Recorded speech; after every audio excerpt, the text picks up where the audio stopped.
Greg Jones just took to his YouTube channel a few days ago to release an update about CJI 2025.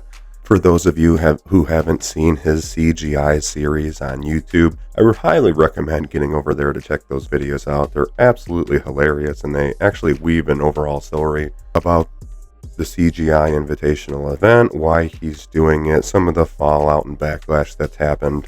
Overall, it's been pretty hilarious, and honestly, it's been really great for this growing the sport of Jiu-Jitsu in general. So for those of you who aren't familiar, I'm going to run over the first event, why it took place, what exactly happened, and then just go over some of the general fallout from that event. The Craig Jones Invitational, also known as CJI, was an international submission grappling submission event that took place on August 16th and August 17th of 2024 at the Thomas and Mack Center in Las Vegas, Nevada. It featured two weight divisions, the under 80 kilogram class and the over 80 kilogram class, with each division consisting of 16 competitors. The winner of each division was awarded a $1 million prize, with each participant receiving a guaranteed $10,001 just for competing. It was $10,001 because the max prize you can win at 80cc is $10,000, so Greg Jones wanted to make sure that all fighters in the promotion got paid at least $1 than the highest award from 80cc. One of the biggest motivating factors for Craig Jones to start CJI and feature it on the same weekend as 80cc, one of the most historic and tenured jiu-jitsu events ever created, was because of fighter pay.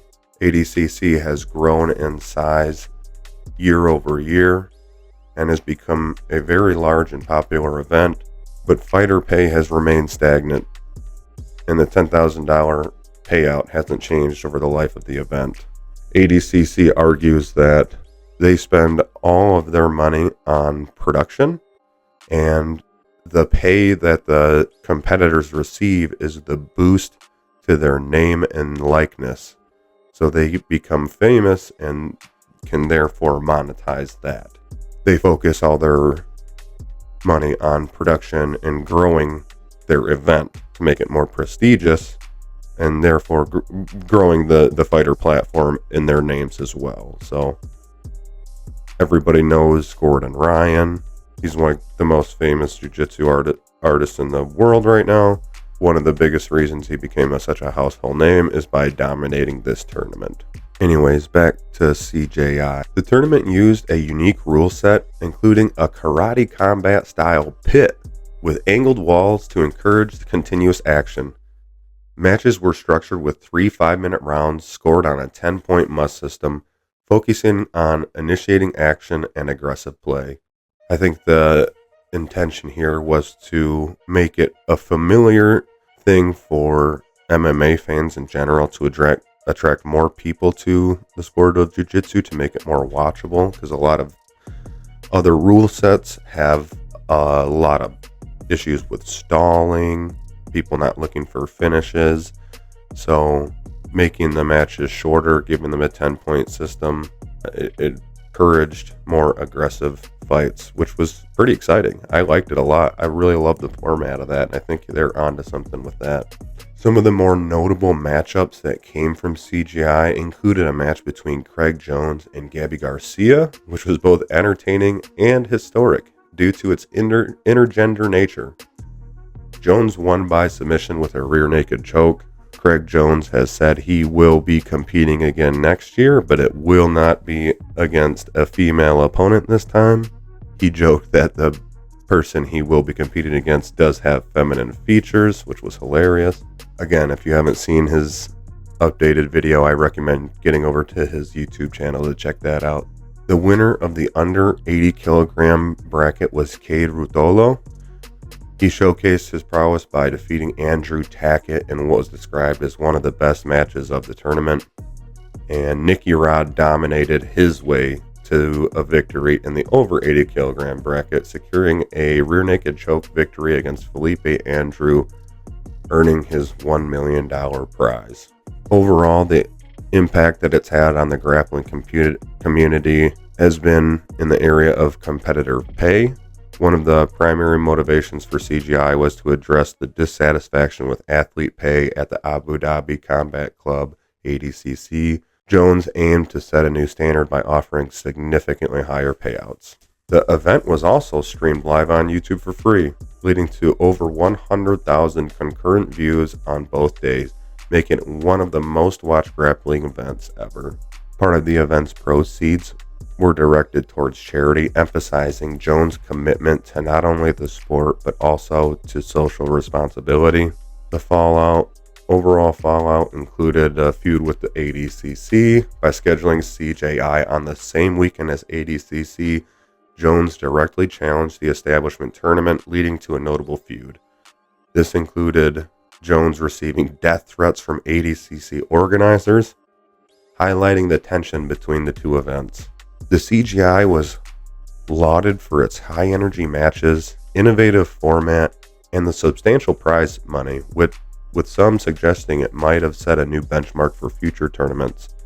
However, there was also a debate about the sustainability of such high payouts, the event's direct